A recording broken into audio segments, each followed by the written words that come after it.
अस्सलाम वालेकुम प्यारे बच्चों, अब वक्त है अमली कायदा मेरी पहचान उर्दू।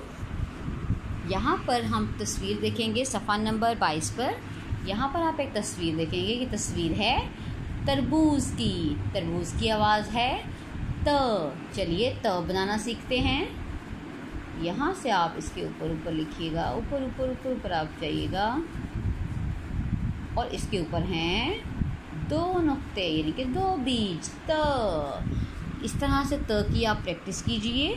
यहाँ पे आप त खुद लिखेंगे, मैं आपको त लिखना बताती हूँ।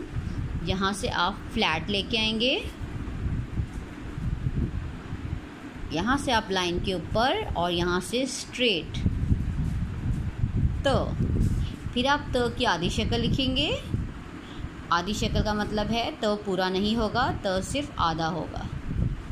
तो इस सफ़े को मुकम्मल करें, खूबसूरत लिखाई करें, इसको पढ़ें और इसकी तस्वीर मुझे व्हाट्सएप करें।